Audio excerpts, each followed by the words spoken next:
Ideas con valor. No te pierdas el espacio exclusivo de El Confidencial, centrado en finanzas, para descubrir las mejores ideas que aportan valor. Inflación, dudas sobre crecimiento, subidas de tipos, cambios en las políticas monetarias. Lo hemos visto en 6 meses, hemos pasado de lo que era inflación transitoria a tener sobre la mesa, decía Goldman Sachs el otro día, que una subida de tipos en cada una de las reuniones de la FOMC a partir de marzo, o sea que estamos hablando de 7 subidas de tipos de interés posibles. Movimientos en las bolsas fuertes, incremento del VIX, al final pues ese miedo que se ha llevado pues al extremo máximo actualmente. Y en todo este contexto pues hay que buscar un poco las razones, ver si nos estamos pasando como siempre hacemos los humanos digamos de frenada, y ver un poco pues cuáles son las perspectivas, ¿no? Para ello pues estamos aquí en este nuevo podcast que lanzamos desde El Confidencial. El primer podcast financiero de El Confidencial con Javier Molina. Hoy hablamos con Juan Ramón Rayo, que es doctor en Economía, profesor de la Universidad Francisco Marroquín y colaborador del Confidencial, con quien vamos a intentar pues sacar esas ideas, esas conclusiones. No olvidéis que nunca estamos haciendo una invitación alguna a la inversión, son solo opiniones, son ideas, para intentar aclararnos en este entorno donde vemos bolsas con mucho movimiento, vemos como los tipos de interés a largo están subiendo y vemos unos activos digitales pues que han estado castigados con correcciones también significativas. Juan Ramón, ¿qué tal?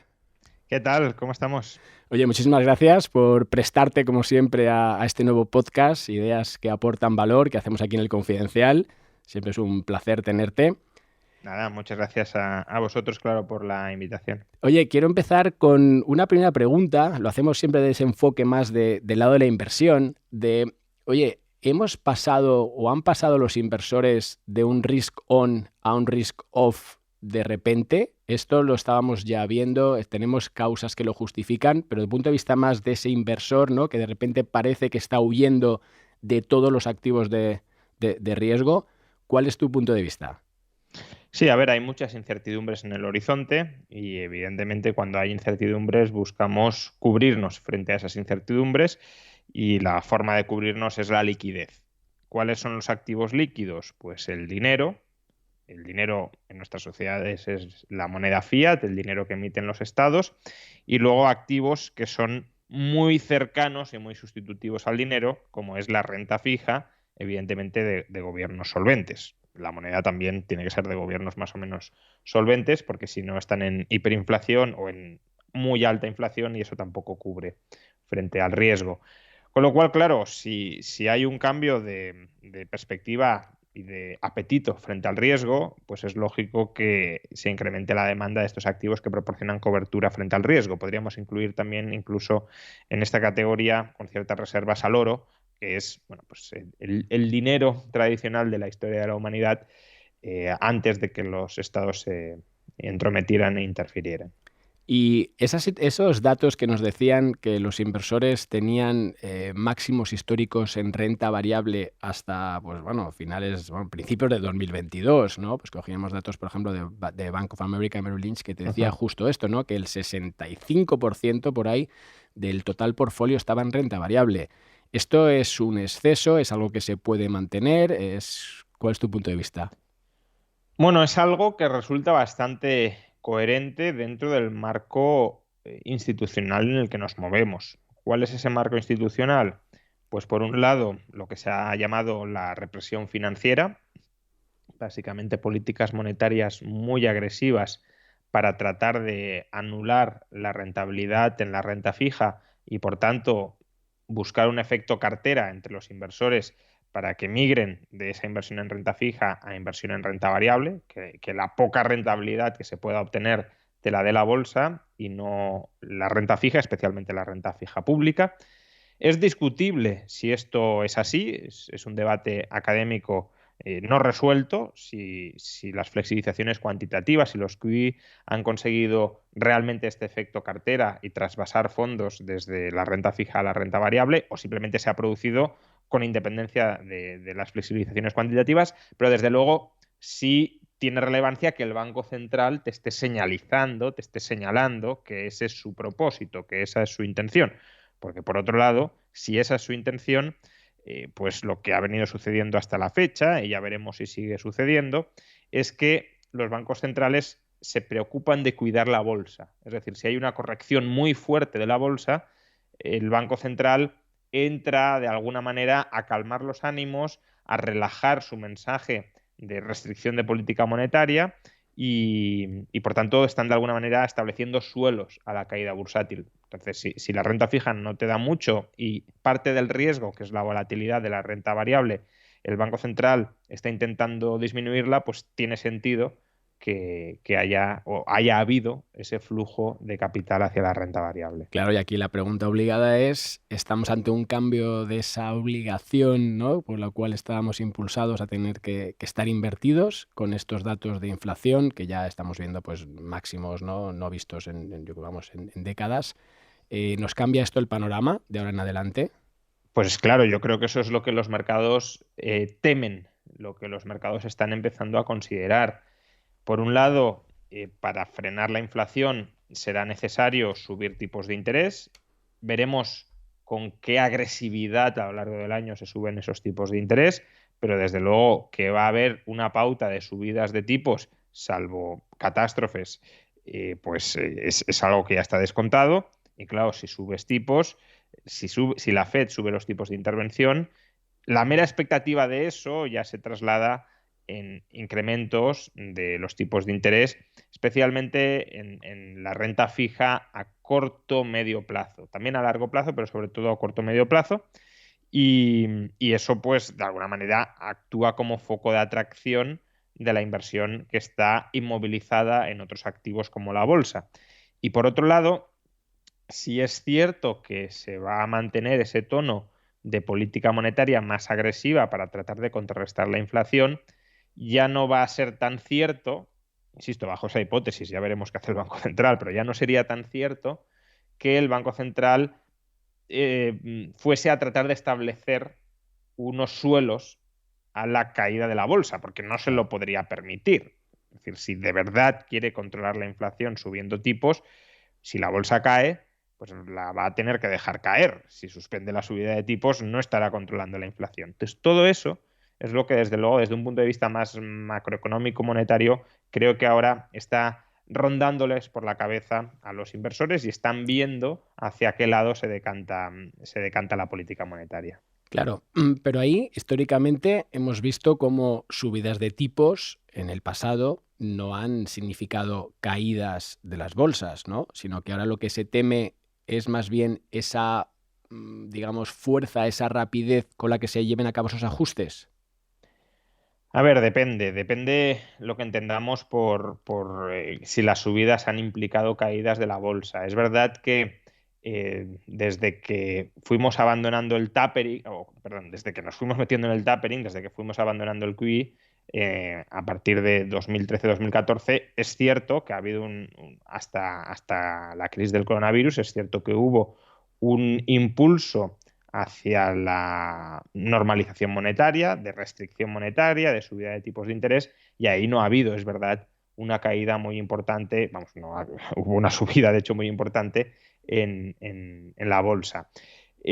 Ahora bien, históricamente, subidas de tipos sí han ido en muchas ocasiones acompañadas, sobre todo, como decías, cuando son tan rápidas, y suelen ser tan rápidas no por capricho, sino porque hay un problema subyacente que lo motiva, sí han ido asociadas a recesiones. Entonces, o al menos a caídas del ritmo de actividad, ralentizaciones. Entonces, si eso se produce, al margen de si hay un trasvase de fondos o no, es decir, imaginémonos que la cantidad de fondos se quedará la misma en bolsa, pero claro, si entramos en un estancamiento o en una recesión, los flujos de caja futuros esperados de las compañías se revisan a la baja, y si se revisan a la baja, el precio de las acciones se revisará también a la baja, a menos que haya un aumento de los múltiplos, cosa que ya sería extraño en un contexto de subida de tipos de interés, ¿no?, porque hay una relación inversa entre los tipos de interés y los múltiplos.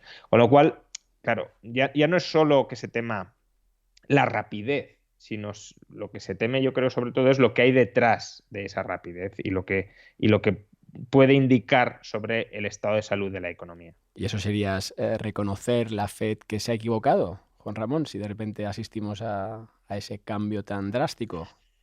A ver, Porque si ahora de repente empiezan a subirnos los tipos, ¿no? Lo que decía justo antes, ¿no? Que Goldman decía que desde marzo hasta final de año estaban esperando hasta, vamos, ajuste en cada una de las reuniones. Con lo cual, aunque nos vayamos al mínimo de 0,25, fíjate dónde nos proyecta el tema. a ver, que la Fed se ha equivocado, y no solo la Fed, los bancos Sí. centrales, yo creo que es evidente. El fallo a la hora de pronosticar inflación a lo largo del año 2021 probablemente sea uno de los fallos más importantes cuantitativamente, ¿eh? No necesariamente desde un punto de vista cualitativo, pero cuantitativamente de la historia de los bancos centrales. Si el 1 de enero de 2021 les hubiésemos preguntado a los banqueros centrales cuál va a ser la inflación a finales de año, ninguno se habría aproximado ni remotamente a la cifra real. Tampoco los economistas, ¿eh? Quiero decir, esto ha sido una sorpresa para, yo creo, todo el mundo. Algunos de nosotros sí temíamos que podía venir una inflación más alta de lo habitual. De hecho, en el mes de marzo de 2021, y no fui ni mucho menos el primero en hacerlo, ya desde las páginas del Confidencial ya alerté de que nos estábamos metiendo en un escenario que era el más propicio, escribí, para un estallido inflacionista de los últimos 20 años o de los últimos 15.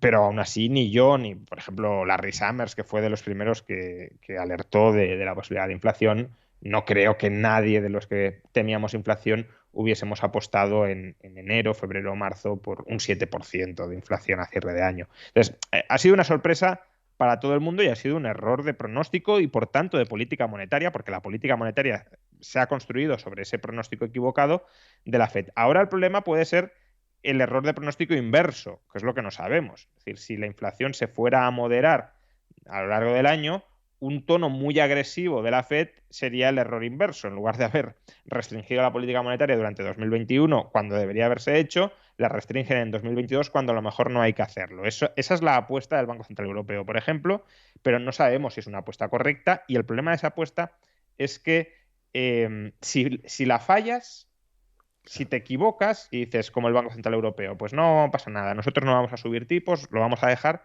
se te puede descontrolar la inflación. Y si se te descontrola la inflación, lo que vas a tener que hacer en el futuro va a ser mucho más dañino que lo que puedas hacer hoy. Con lo cual, cabe esperar un impacto en el crecimiento económico global. A ver, si se suben tipos de interés para frenar la inflación, en este contexto, claro que es para enfriar el crecimiento económico global. Esta no es una inflación, al menos de momento, que esté caracterizada por la huida de la moneda. No es que los inversores estén liquidando dólares o estén liquidando euros porque estén asustados por las perspectivas de inflación. Esta es una inflación por sobrecalentamiento de la economía, especialmente de la economía, hay que decirlo, estadounidense. Es cierto, y aquí el Banco Central Europeo tiene razón, que la economía europea no está tan recalentada ni mucho menos como la de Estados Unidos. Aunque está mostrando síntomas ya de recalentamiento en algunos países, si miramos, por ejemplo, la predisposición de los trabajadores a trabajar, ¿no? La evolución de la población activa, por ejemplo. Pero en Estados Unidos es mucho más exagerado. Entonces, claro, si es una inflación por recalentamiento derivado de una política fiscal y una política monetaria excesivamente acomodaticias, pues la forma que tienes de controlar la inflación es enfriando, y enfriando, claro que es dañando la actividad. Lo que entiendo es que no piensan que la van a dañar tanto como para que sea muy serio, que a lo mejor en lugar de crecer un 5, crecemos un 4 o un 3,5, pero aún así vamos a seguir creciendo. Pero de nuevo, las consecuencias de la política monetaria son muy difíciles de ver o de prever, porque es verdad que a lo mejor el efecto directo puede ser ese, pero si tú generas una especie de pánico financiero o de reordenación de activos financieros en la cartera de los agentes, pues eso puede generar inestabilidad financiera, y la inestabilidad financiera también repercute sobre el crecimiento económico de un modo que no puedes anticipar. Y ahí entonces, si nos queremos cubrir contra esa inflación en ese entorno de tipos, ¿hacia dónde vamos, Juan Ramón? Bueno, lo que quieren los bancos centrales es que vayamos a la renta fija, está claro, suben tipos justamente para que la demanda o sea, para que gastemos menos, por un lado, como decía, y por otro, para que aumentemos la demanda de activos monetarios o semi-pseudo monetarios, como puede ser la renta fija. El problema es que, claro, la renta fija ni de lejos cubre la inflación. Claro. De hecho, Lo estamos que- en tipos reales ultra Sí, negativos. muy Aunque negativos, los claro, lo que tipos se pasa vayan al 2 o al 3, ¿no? O sea, Claro, pero quieren volverlos menos negativos para ver si a los inversores esa menor negatividad de los tipos les compensa, en el sentido de aquí no hay riesgo de contraparte, pierdo un 2, pierdo un 2,5, pero al menos estoy seguro. Entonces, a ver si a suficientes inversores les compensa eso.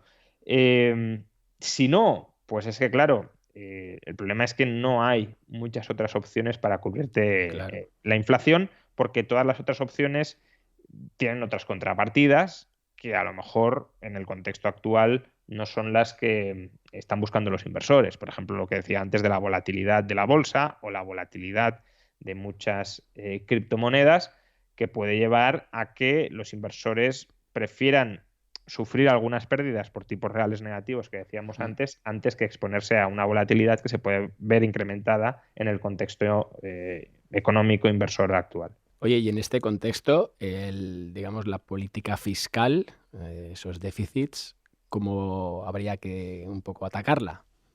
A ver, política fiscal y política monetaria, esto lo sabemos desde principios de los años 80, tienen que estar totalmente coordinadas. No vale decir, no, la política monetaria se va a volver más restrictiva, pero la política fiscal vamos a seguir con manguerazo libre. No, ya no solo, en Europa está muy claro por qué. En Europa está claro por qué, porque si el Banco Central Europeo empieza a subir tipos de interés, habrá gobiernos que no se van a poder financiar, salvo que pues recorten suficientemente el déficit como para seguir siendo creíbles ante los mercados.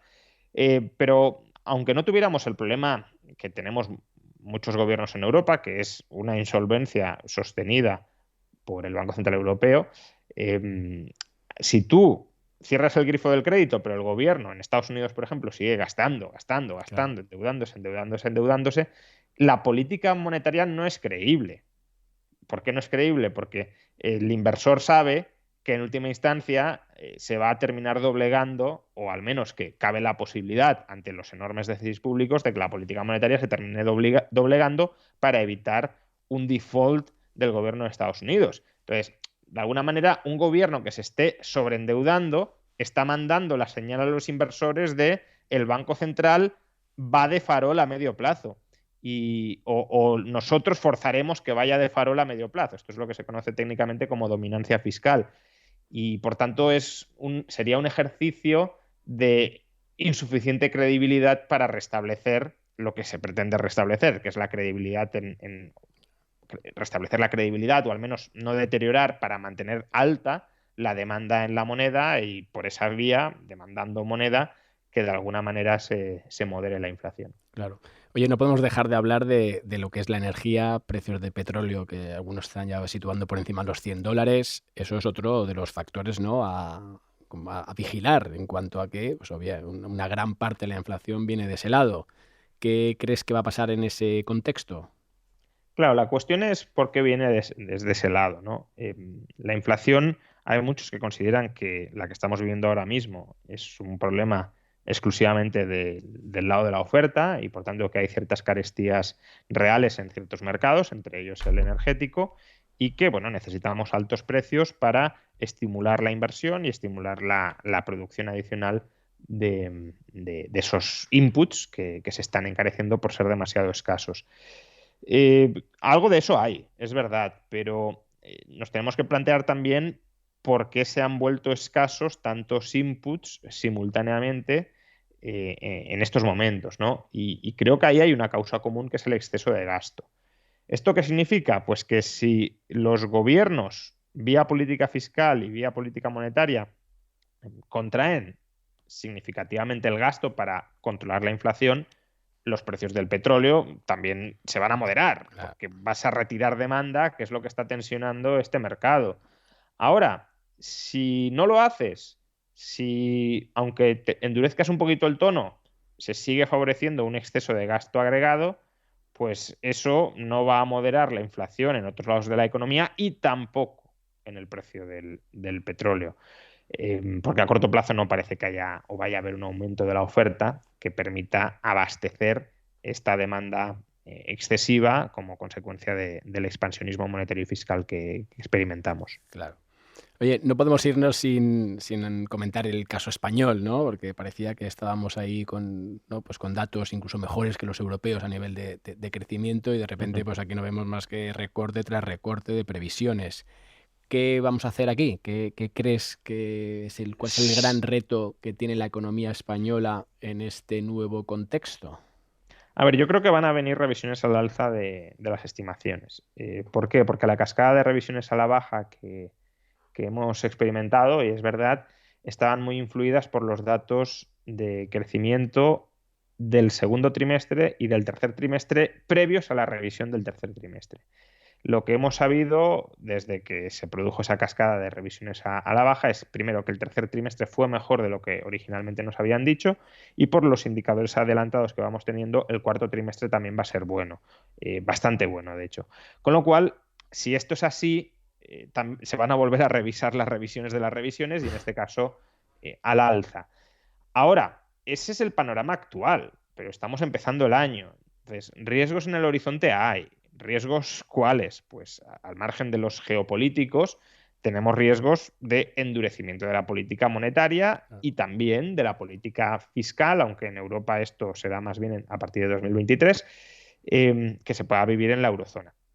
Si el Banco Central Europeo termina subiendo tipos de interés, de momento dicen que no lo van a hacer, pero si la inflación no cede, lo tendrán que hacer probablemente durante la segunda mitad de este año, pues eso nos va a dañar. Y en la medida en que haya un contagio al mercado de deuda, que de momento no lo está habiendo, es decir, la deuda italiana, la deuda griega, sí se están comportando mal, a ver, no de una manera catastrófica ni mucho menos, pero sí estamos viendo su prima de riesgo incrementarse respecto a la alemana, la española no, pero esto puede cambiar mucho de la noche a la mañana por cualquier cosa. Con lo cual yo creo que el reto de España en este 2022 no es tanto dar con la tecla que nos había impedido crecer en 2021, que es, o crecer tanto, mejor dicho, claro, tanto como se esperaba, que eso parece que tenemos una cierta dinámica, un cierto impulso para que se produzca, sino sostener ese crecimiento en un entorno de previsible restricción monetaria. De hecho, parte del excesivo crecimiento que podemos estar experimentando o que vamos a experimentar en los próximos meses, también en varias economías europeas, es parte del síntoma o es uno de los síntomas del problema de fondo, que es que se está estimulando excesivo gasto y eso es lo que está cebando la inflación. Y en ese contexto, hablar de esos fondos europeos que están empezando a llegar, ¿puede alimentar todo lo que estabas comentando?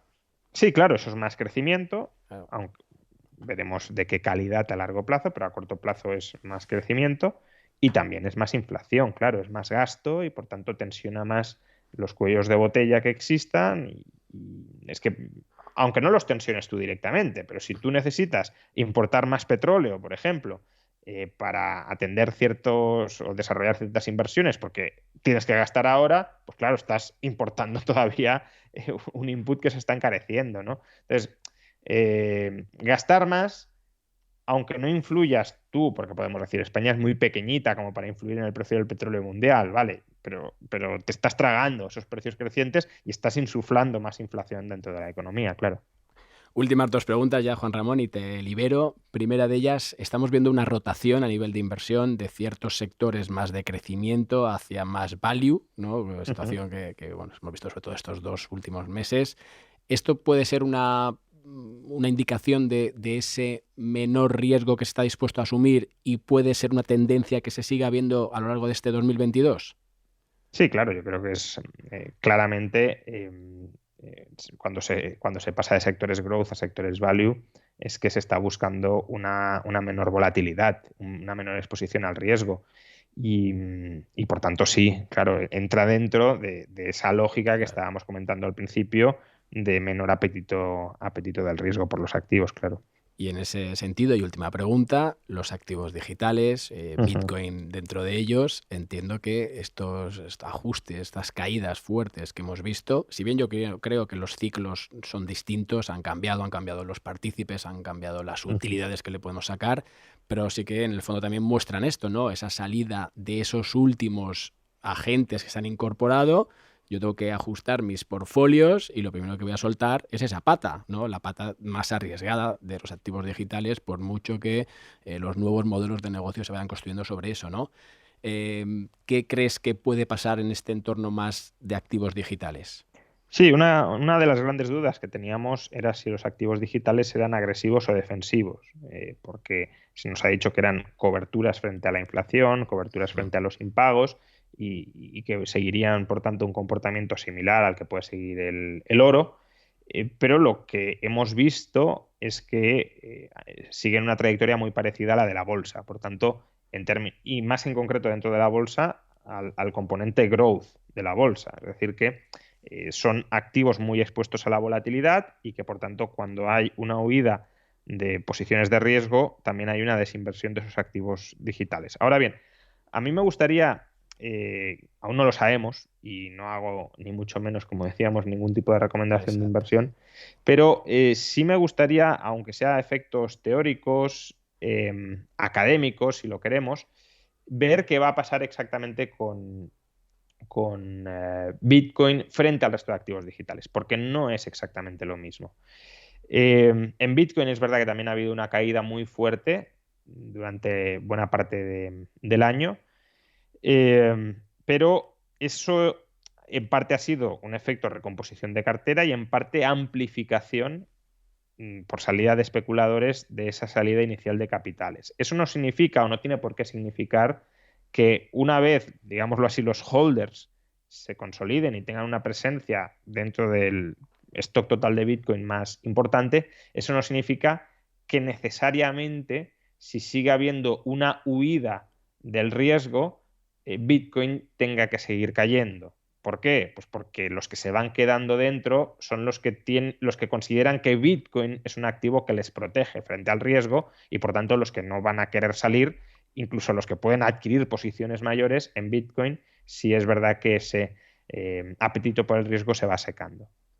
Sí, de hecho, veía hoy datos que el 60% del supply está en manos de esos long-term holders, es decir, los que más de 12 meses que los tienen en portfolio y que los que estaban ahora pues vendiendo o han vendido en esta primera gran caída han sido esos inversores de menos de 5 meses, ¿no? con los tokens en cartera. Y de hecho, pues el 18%, pues casi el 17,9%, o sea, el 95% de esos estaban perdiendo dinero. Pero ahí tengo un tema interesante que a ver cómo lo ves tú. No puede pasar que justo porque Bitcoin es lo que es y es pues ese activo, bueno, para todos Bitcoin tiene un significado distinto, pero más a ser un instrumento más de inversión, de posicionamiento. ¿No puede pasar lo contrario, Juan Ramón? Es decir, que veamos valor, por ejemplo, en Ethereum sobre el que se está creando realmente un modelo de negocio distinto que puede irromper, o sea, que el software que se cargue al software, digo yo siempre, ¿no? El ejemplo de los NFTs, que ya más allá de la especulación, de todo lo que ha pasado con el arte, con tal, que ahora lo apliquemos a sectores de eventos, a sectores de identidad digital. Es decir, que puede pasar lo contrario, es decir, que Bitcoin ya no me aporta más que lo que sabemos y ya lo tenemos, los que lo tenemos, y en cambio en el otro lado, pues sí que habrá proyectos que se van a ir a cero, pero sin embargo ahí sí puede haber valor.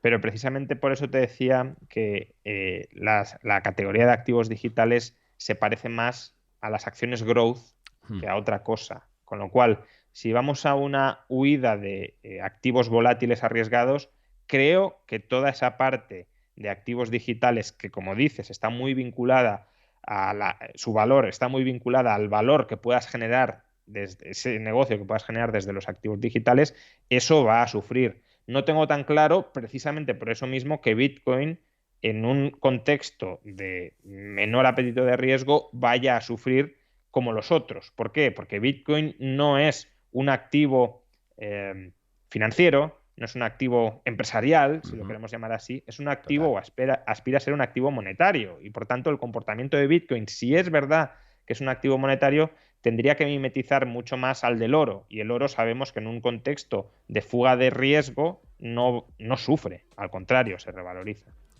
Pues Juan Ramón Rayo, muchísimas gracias por tu colaboración en este primer podcast que hacemos aquí en Ideas que aportan valor desde El Confidencial. Como siempre, agradecerte tu buena disposición. Hasta la próxima. Muchas gracias, hasta la próxima. Gracias por seguirnos en el podcast Ideas que aportan valor. Regresaremos de nuevo con más contenidos, temas relacionados con el mundo de la inversión, de las finanzas personales y los activos digitales. Soy Javier Molina y este es el podcast del Confidencial. Hasta la próxima. Ideas con valor. No te pierdas el espacio exclusivo de El Confidencial, centrado en finanzas, para descubrir las mejores ideas que aportan valor.